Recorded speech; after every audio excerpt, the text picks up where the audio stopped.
Now we are going to be looking at the different styles of kimono a woman uses depending on the occasion, her age, and status of marriage, whether she's married or unmarried. First, we are going to be looking at the mofuku, which is used when a woman is mourning the loss of a relative or loved one, even a friend.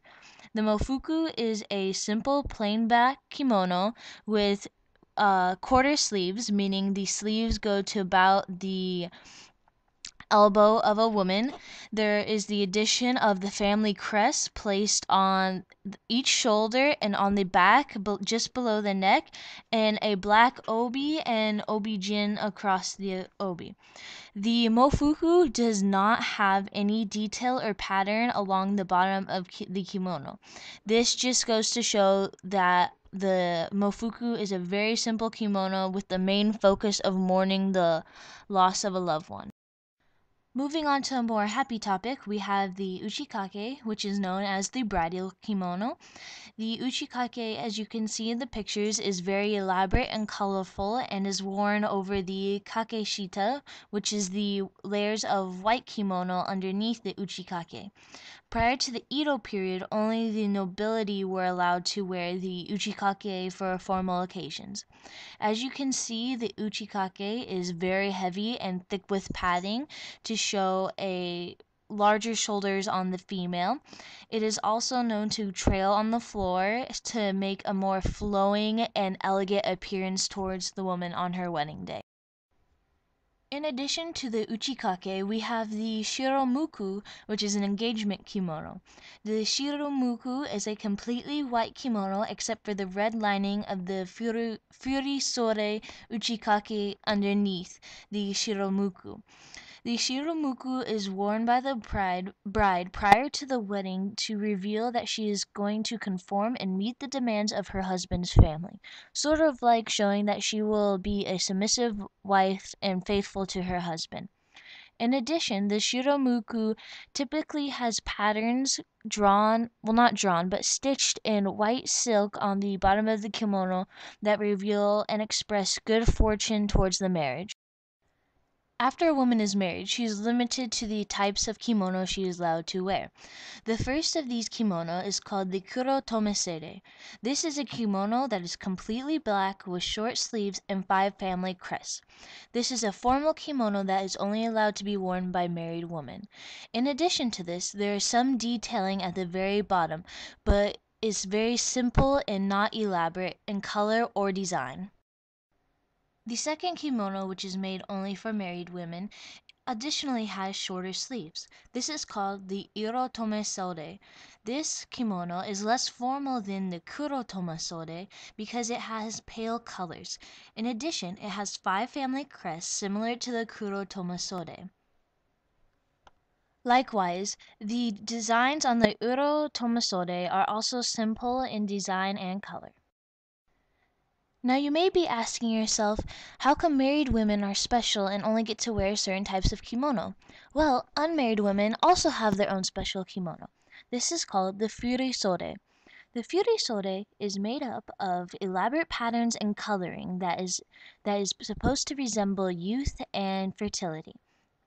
This furisode is typically given to a woman on her 20th birthday and consists of long sleeves and high quality silk, making it one of the most expensive types of kimono. The last kimono I'm going to talk to you today about is called the homonji, which can be worn by married and unmarried women alike, but is only used for formal visits. The homonji looks like a combination of the furisode and the tomasode. Because of its asymmetrical pattern, which is also hand painted, it takes a lot of work for these kimono to be made, and they are all completely original, which also means they're going to be one of the most expensive kimonos on the market. And so, since these kimonos are so expensive, it is very rare for a woman to actually own her own homonji.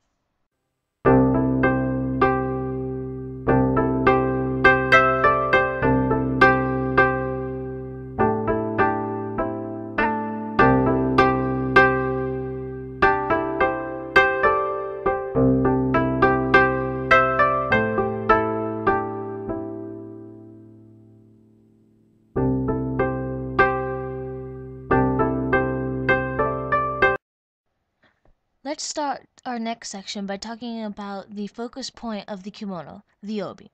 We're going to be talking about the most formal obi down to the least formal. So, we're going to start off with the maru, which is actually brocade fabric, which is very expensive and difficult to make. It's double wide obi, and like I said before, it's used for only the most formal kimono. Below this is the fukuro, which is a double fold obi as well, and depending on how it is sewn, there are different subtypes of fukuro. Next, we have the Nagoya, which is less complicated and lighter than the Fukuro, and also features some cross stitching in the designs and patterns. Next, we have the Adori, which is the longest style of obi and is only used for kimono in dancing sessions or no plays. Then we have the Harawase, which is a obi made out of two pieces of fabric and sewn together with a rigid lining. This creates a stiff waist on the woman. Last, we have the most formal obi, which is called an han haba. It is half the width of a regular obi and would be typically used with cotton-made kimono. For our last section, we're going to be talking about the different colors and patterns of fabric to use depending on the season for your kimono. First, we'll look at winter. For winter, you mainly want to wear a dark blue, purple, or green kimono with pairing colors of black and white. If you want any contrast, you should use a red or a very dark yellow. Try to stay away from bright colors. For patterns on the kimono, look for items such as snow, icicles, cardinals, great horned owls, or pine trees. For any spring kimono, you're going to want to have the main colors being pastels or earth colors, with pairing white obis or accents. And in addition to the contrast, you're going to want very bright colors such as neon yellow, greens, and bright pinks.